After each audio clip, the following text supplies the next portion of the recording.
I created an editing agreement that you can use. It's technically a template that you can use in order when you have a client.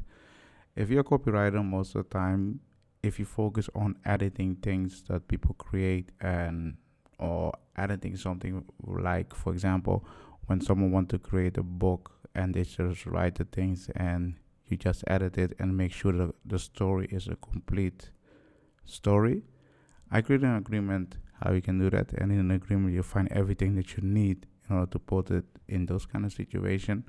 The thing is, I see most time people, they do things for other people, but they do not focus too much on the copyright or the right that they have when they create something with someone or they create something for someone. So in this editing agreement, I put a lot of things in it so you can see, okay, if I'm talking with my clients, I need to put this in it, and we need to discuss those kind of things in the contract. I know you're thinking, I'm just starting out and contract is not really that important. As long as I get paid, it's fine. Yes, on short term, it's fine. But no, on long term, it's not fine. Imagine you write something really nice or really good and the client pay you for it.